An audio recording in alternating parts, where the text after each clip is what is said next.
Hello साथियों, स्वागत है आपके अपने YouTube channel Ratnesh classes Jaunpur में। तो आज हम पढ़ने वाले हैं क्लास 10 फिजिक्स का पहले चैप्टर, जिसका नाम है प्रकाश का परावर्तन तथा अपवर्तन, रिफ्लेक्शन है रिफ्रैक्शन ऑफ लाइट।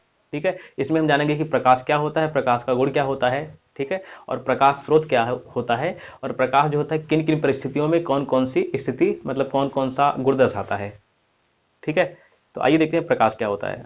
अब देखो, जैसे ध्वनि एक प्रकार की ऊर्जा है, विद्युत धारा एक प्रकार की ऊर्जा है, हीट क्या है यानी गर्मी क्या है एक प्रकार की ऊर्जा है, उसी प्रकार से जो प्रकाश है वह भी क्या है एक प्रकार की ऊर्जा है। तो हम कह सकते हैं कि प्रकाश क्या है एक प्रकार की ऊर्जा है, जो क्या करता है, प्रकाश कभी भी नहीं दिखता लेकिन हमको क्या करता है, किसी दूसरी वस्तु को देखने में सहायता करता है।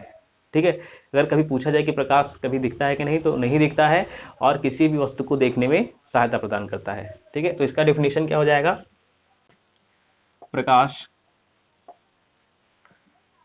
एक प्रकार की ऊर्जा है, ऊर्जा है जो नेत्र में प्रवेश करके नेत्र में प्रवेश करके नेत्र कोशिकाओं नेत्र कोशिकाओं को संवेदित करता है,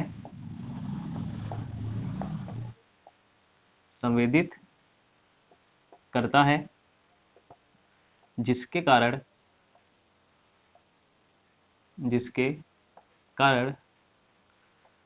वस्तु दिखाई देने लगती है।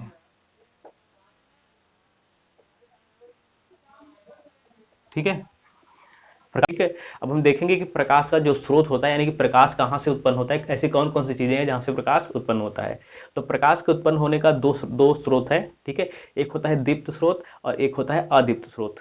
ठीक है, दीप्त का मतलब होता है जो स्वयं जल करके क्या करते हैं, प्रकाश को उत्पन्न करते हैं, और अदीप्त का मतलब होता है कि जो स्वयं नहीं जलते हैं बल्कि क्या करते हैं, केवल प्रकाश को परावर्तित करते हैं। ठीक है, लेकिन हमको ऐसा देखने में लगता है कि उन्हीं से वास्तव में प्रकाश आ रहा है। ठीक है, अब जैसे सूर्य क्या है, सूर्य एक दीप्त प्रकाश स्रोत है, वह खुद जलता है, उससे खुद ऊर्जा निकलती है। लेकिन चंद्रमा क्या है, चंद्रमा दीप्त प्रकाश स्रोत नहीं है, यह अदीप्त प्रकाश स्रोत है। ये क्या करता है, सूर्य के प्रकाश किरणों को परावर्तित करता है। ठीक है, लेकिन हमको देखने में ऐसा लगता है कि चंद्रमा स्वयं यह ऊर्जा निकाल रहा है। ठीक है, तो आइए देखते हैं दीप्त प्रकाश स्रोत। दीप्त प्रकाश स्रोत, ठीक है, इसको बोलते हैं ल्यूमिनस ल्यूमिनस लाइट सोर्स। ठीक है, दीप्त प्रकाश स्रोत यानी कि ल्यूमिनस लाइट सोर्स, ये क्या होता है कि जो स्वयं, या फिर ऐसे कह सकते हैं ऐसा प्रकाश स्रोत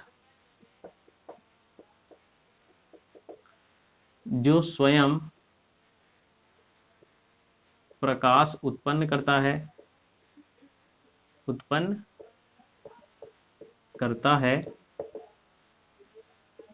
दीप्त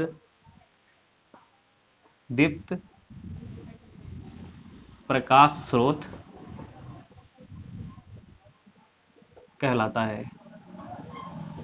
ठीक है, जो स्वयं प्रकाश उत्पन्न करता है दीप्त प्रकाश स्रोत कहलाता है। एग्जाम्पल में क्या हो जाएगा, एग्जाम्पल में जैसे हो जाएगा सूर्य, तारे, आसमान की जो तारे हैं, ठीक है, और क्या हो जाएगा, विद्युत बल्ब, विद्युत बल्ब, ठीक, आदि। यानी कि ये सब क्या है, हमारे दीप्त प्रकाश स्रोत हैं, ये खुद ऊर्जा को उत्पन्न करते हैं, खुद प्रकाश को उत्पन्न करते हैं। और दूसरा जो होता है, ये पहला था, दूसरा क्या हो जाएगा, अदीप्त प्रकाश स्रोत। ठीक है, इसको बोलते हैं नॉन ल्यूमिनस लाइट सोर्स। ठीक है, नॉन ल्यूमिनस लाइट सोर्स यानी कि अदीप्त प्रकाश स्रोत। तो इसमें क्या हो जाएगा, जो इसमें क्या था, जो स्वयं प्रकाश उत्पन्न करते हैं, इसमें क्या हो जाएगा, जो स्वयं प्रकाश उत्पन्न नहीं करते हैं बल्कि उसको परावर्तित करते हैं। ठीक है, तो क्या हो जाएगा, ऐसा प्रकाश स्रोत प्रकाश स्रोत जो स्वयं प्रकाश नहीं, नहीं प्रकाश उत्पन्न नहीं करता, बल्कि बल्कि क्या करता है, प्रकाश को केवल परावर्तित करता है, परावर्तित करता है अदीप्त अदीप्त प्रकाश स्रोत कहलाता है। ठीक है, अदीप्त प्रकाश स्रोत कहलाता है। इसका एग्जाम्पल क्या हो जाएगा, जैसे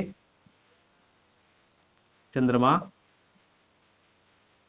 ठीक है, जैसे चंद्रमा हो गया, और क्या हो जाएगा, कांच आदि।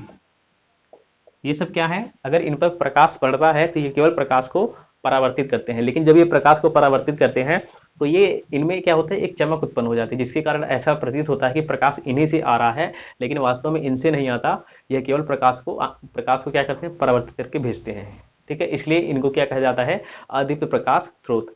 अभी हम नेक्स्ट पढ़ेंगे कि प्रकाश का जो गुण होता है वह कितने प्रकार का होता है, यानी कि प्रकाश कौन कौन सा गुण दर्शाता है।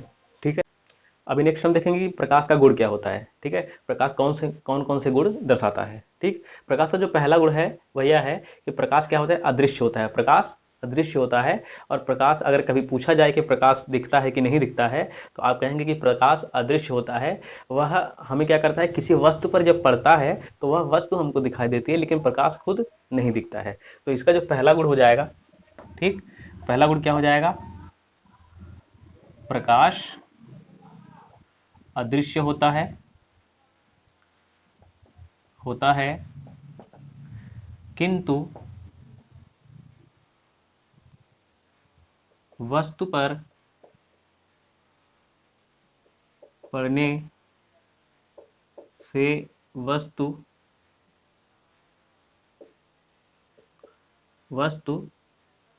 दिखाई देने लगती है, वस्तु दिखाई देने लगती है। ठीक है, ये प्रकाश का पहला गुण था। तो इसका जो दूसरा गुण है क्या हो जाएगा, इसका दूसरा गुण ये हो जाएगा कि जैसे किसी भी चीज को चलने के लिए एक माध्यम की आवश्यकता होती है। जैसे अगर हम चलते फिरते हैं तो हमको चलने के लिए क्या चाहिए, एक सतह चाहिए, सतह यानी कि एक जमीन चाहिए, एक रास्ता चाहिए। ठीक है, तो हमारा माध्यम क्या हो गया चलने का, एक रास्ता हो गया, एक जमीन हो गया। ठीक है, या फिर हम कहेंगे कि हमारा पैर खुद हो गया। ठीक है, ये क्या है, हमारा चलने का एक माध्यम है, हमारा पैर क्या है, चलने का एक माध्यम है। उसी प्रकार से प्रकाश कैसे चलता है, प्रकाश को चलने के लिए किसी भी माध्यम की आवश्यकता नहीं होती, यह निर्वात में भी चल सकता है। निर्वात का मतलब होता है जहां पे हवा ना हो, ना तो पानी हो, ना तो कोई किसी प्रकार का कोई गैस हो, कोई माध्यम हो। ठीक है, दूसरा क्या हो जाएगा, प्रकाश निर्वात में भी चल सकता है, नहीं, चलता है। इसलिए इसे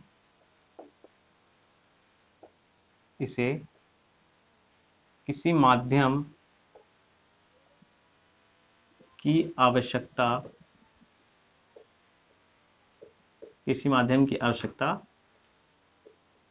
नहीं होती। ठीक है, किसी भी माध्यम की आवश्यकता नहीं होती है। इसका तीसरा क्या हो जाएगा,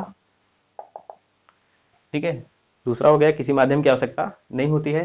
तीसरा क्या हो जाएगा, तीसरा यह हो जाएगा कि प्रकाश किसी भी पारदर्शी माध्यम से, मतलब किसी पारदर्शी माध्यम के पार जा सकता है, किसी पारदर्शी माध्यम से गुजर सकता है, लेकिन अपारदर्शी माध्यम से नहीं गुजर सकता। जैसे पानी हुआ, कांच हुआ, या फिर हवा हुआ, ये सब क्या है, पारदर्शी माध्यम है, तो इनसे क्या करता है, गुजर सकता है। लेकिन जैसे लोहा हो गया, लकड़ी हो गया, प्लास्टिक हो गया, ये क्या है, अपारदर्शी माध्यम, तो इनसे नहीं गुजर सकता है। तो तीसरा क्या हो जाएगा, प्रकाश केवल पारदर्शी माध्यम से गुजर सकता है, किंतु अपारदर्शी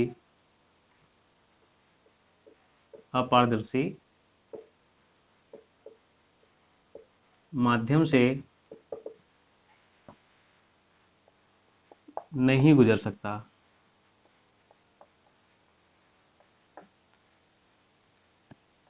ठीक है, इसका चौथा क्या हो जाएगा?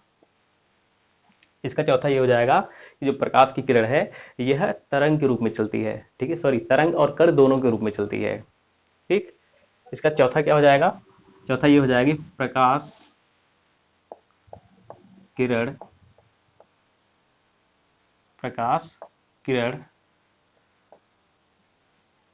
तरंग तथा कण दोनों रूपों में गमन करता है। प्रकाश कण और तरंग दोनों रूपों में गमन करता है। अब देखो तरंग क्या होता है, तरंग कई प्रकार का होता है। ठीक, तरंग जो है कई प्रकार का होता है, तो इसमें हम देखेंगे कि कौन से तरंग के रूप में चलता है। ठीक है, तो अगर कभी पूछा जाए कि प्रकाश कौन से तरंग के रूप में चलता है, तो हमेशा कहेंगे कि प्रकाश जो होता है विद्युत चुंबकीय तरंग के रूप में चलता है। ठीक है, तो इसका पांचवा गुण क्या हो जाएगा? पांचवा गुण हो जाएगा प्रकाश विद्युत चुंबकीय तरंग के रूप में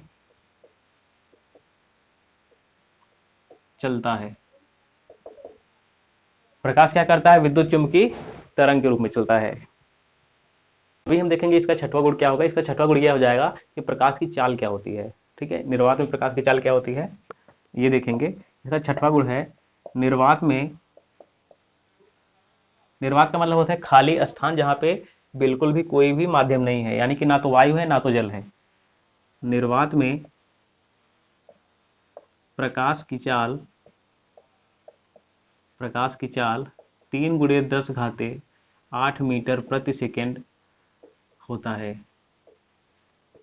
ठीक है, यानी कि दुनिया में ऐसी कोई भी चीज नहीं बनी है कि जो प्रकाश की चाल से ज्यादा स्पीड से चल सके। ठीक है, सबसे ज्यादा तेज दुनिया में क्या चलता है? प्रकाश। ठीक है, अब इसका आखिरी गुण देखेंगे, लास्ट वाला। ठीक, यानी कि सातवां। इसका सातवां गुण क्या है? इसका सातवां गुण है प्रकाश की तरंग दैर्ध्य, प्रकाश की तरंग दैर्ध्य 4000 एंगस्ट्रॉम। एंगस्ट्रॉम ऐसे लिखा जाता है, एंगस्ट्रॉम। एंगस्ट्रॉम क्या होता है? दूरी का बहुत ही छोटा मात्रक है, इससे दूरी मापी जाती है, बहुत छोटी दूरी। तो इसको अगर लिखना हो सिंपल सा तो ऐसे A0 लिखना है। A0 का मतलब होता है एंगस्ट्रॉम। 4000 एंगस्ट्रॉम से 8000 एंगस्ट्रॉम होता है, एंगस्ट्रॉम तक होता है।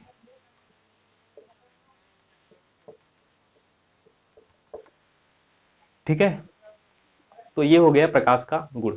ठीक है, अगर नोट करना हो तो वीडियो को रोक करके आप इसको नोट कर सकते हैं। ठीक है, बहुत ही बढ़िया तरीके से आपको बताया गया है। अभी हमने पढ़ा प्रकाश क्या होता है, प्रकाश स्रोत क्या होता है, कितने प्रकार का होता है, और प्रकाश का गुण क्या होता है। अभी नेक्स्ट हम पढ़ेंगे कि प्रकाश का परावर्तन किसे कहते हैं, यानी कि प्रकाश का परावर्तन कैसे होता है। ठीक है, तो देखिए प्रकाश का परावर्तन के लिए हमने एक फिगर बना रखा है यहाँ पर। ठीक है, तो ये हमारा क्या है, ये जो आपको ऐसे लाइन दिख रही है, ये हमारा एक तल है। तल, वो भी कौन सा तल है? एक समान तल है, यानी कि जिसको समतल बोलते हैं, यानी प्लेन है एक। ठीक, तो हम क्या कर रहे हैं, यहाँ से ऐसे जैसे टॉर्च को जलाया जाता है ऐसे करके। ठीक है, तो यहाँ से हम क्या करते हैं, ऐसे प्रकाश को भेजते हैं, तो इस तल से टकराती, जब प्रकाश टकराता है तो इसका जो कुछ भाग होता है, ज्यादातर भाग ऐसे दूसरी दिशा में ऐसे चला जाता है, इधर से आता है और ऐसे चला जाता है। तो इन दोनों के बीच में हमने क्या किया है, एक आभासी ऐसे लाइन खींचा है। तो ये जो प्रकाश किरण आ रही है, आने वाली प्रकाश की किरण को क्या बोलते हैं? आपतित किरण। और जो ऐसे परावर्तित होकर के जा रही है उसको क्या बोलते हैं? परावर्तित किरण। ठीक है, और यहाँ पे ये वाली लाइन जो है ये आभासी लाइन है, ठीक है, जो इन दोनों भागों को यानी कि इन दोनों रेखाओं को, इन दोनों किरणों को अलग अलग दो भाग में बांटती है, और इसको क्या बोलते हैं, अभिलंब बोलते हैं, ठीक है। और यहाँ पे आई क्या है, आई हमारा क्या है, आई को बोला जाता है आपतन कोण, ठीक। और आर जो है इसको क्या बोला जाता है, परावर्तन कोण, ठीक है। ये परावर्तित किरण के लिए है तो इसलिए परावर्तन कोण, ठीक। और जहां पे यहाँ पे आपतित किरण, परावर्तित किरण और अभिलंब जिस बिंदु पर उपस्थित रहते हैं उसको बोला जाता है आपतन बिंदु, ठीक। आपतन बिंदु यानी जहां पर आकर के गिरते हैं, ठीक। अब चलिए देखते हैं प्रकाश का परावर्तन क्या होता है। इसका परिभाषा क्या हो जाएगा कि जब प्रकाश की किरण एक बिंदु, किसी बिंदु से चलती है तो किसी पालिशदार सतह या फिर चिकने सतह पर, जैसे प्रकाश का परावर्तन कब होगा, जब कोई सतह चिकना होगा, बहुत पालीदार होगा, तभी, नहीं तो वो प्रकाश को अवशोषित कर लेगा, परावर्तित करेगा ही नहीं, ठीक है। तो क्या बोलेंगे, जब प्रकाश की किरण किसी चिकनी अथवा पालीदार सतह पर गिरती है तो उसका अधिकांश भाग दूसरी दिशा में मुड़ जाता है। इस घटना को क्या कहते हैं, प्रकाश का परावर्तन, ठीक है। यही लिख लेंगे, क्या हो जाएगा, जब प्रकाश किरण किसी चिकने अथवा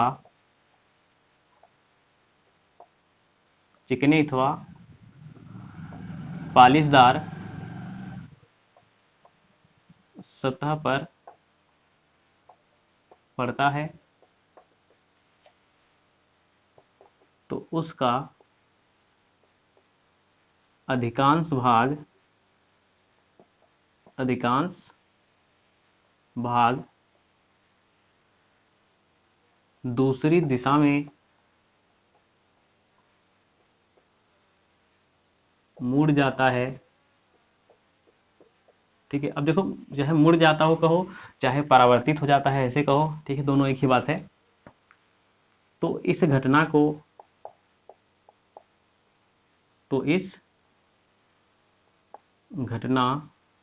को प्रकाश का परावर्तन कहते हैं, ठीक। ये रहा प्रकाश का परावर्तन का डिफिनीशन और ये है उसका फिगर।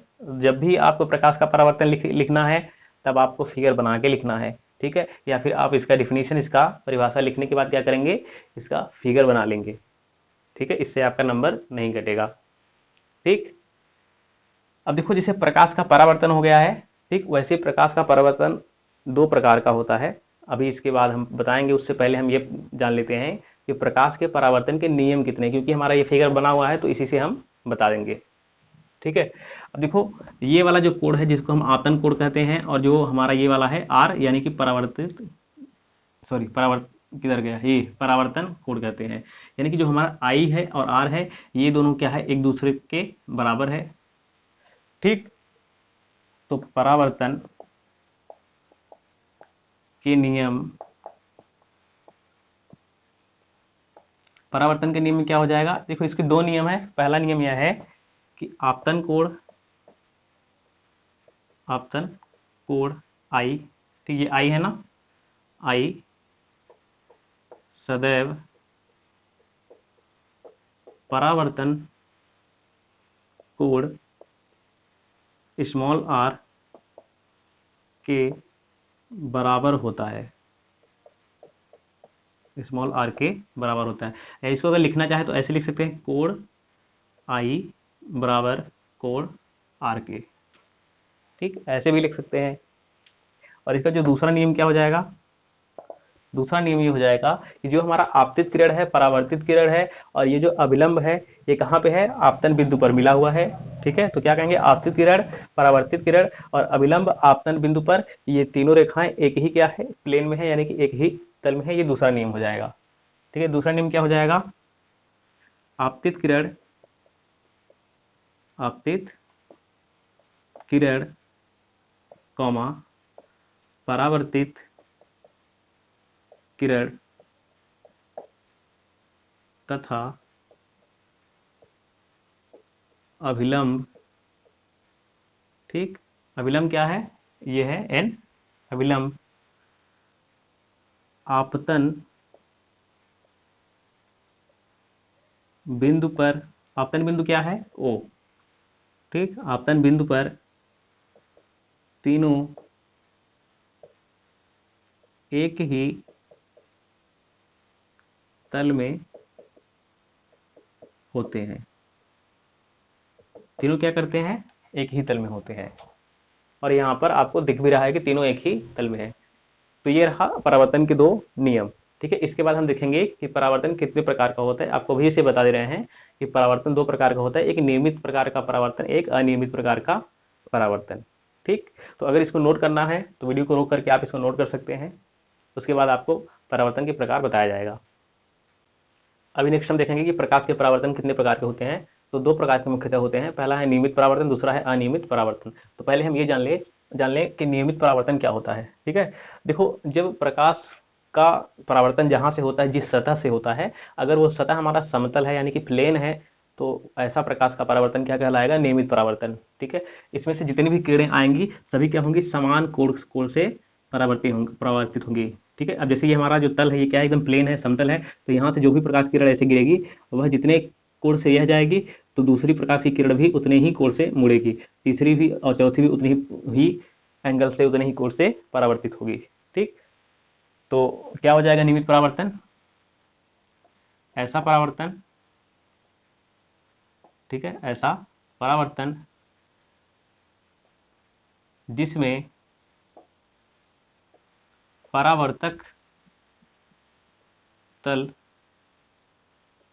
समतल होता है। अब जैसे ये क्या है? समतल है, समतल होता है, नियमित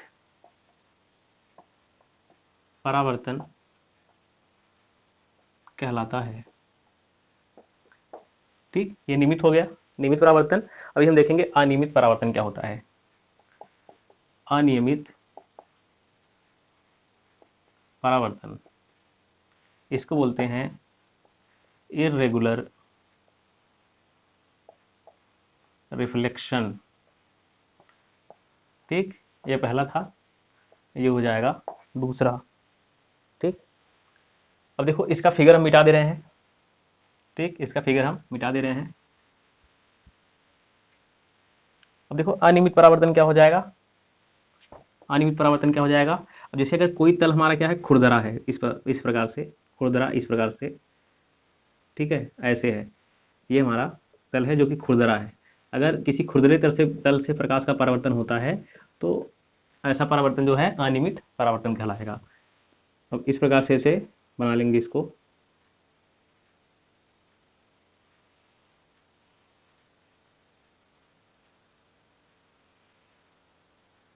एक सेकेंड, प्रकाश की किरण जो है टेढ़ी नहीं होनी चाहिए, नहीं तो हमारा जो फिगर है वो गलत हो सकता है।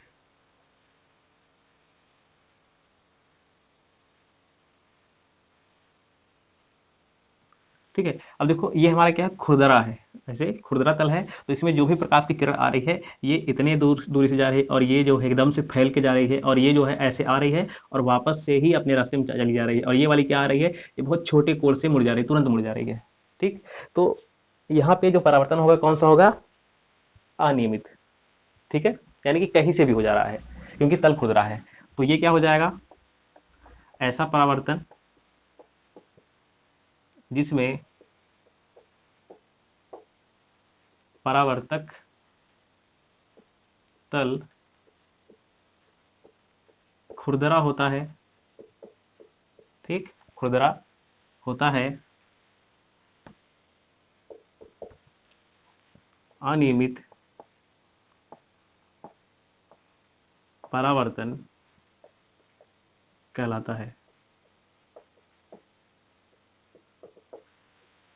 ठीक, अनियमित परावर्तन कहलाता है। तो आई होप आपको समझ में आया होगा। आज के लिए बस इतना ही।